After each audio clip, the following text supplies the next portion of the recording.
Vindafl er að láta vindinn vinna í raun fyrir sig.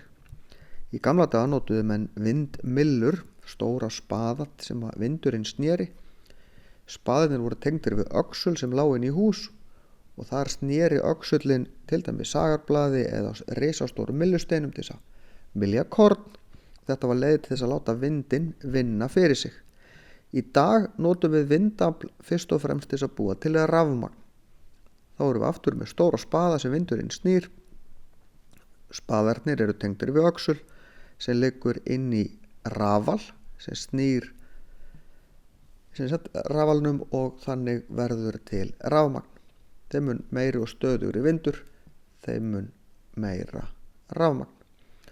Vindafl hefur hingað til verið frekar dýrt, það er að segja við höfum ekki notað rosa mikið vindafl af því að það hefur kostað töluvert að byggja vindmyllurnar og nýtnin á vindmyllunum hefur ekki verið nógu góð. Þetta er að lagast, þannig að vindafl er að verða hagkvæmari kostur en hann var bara fyrir nokkrum árum.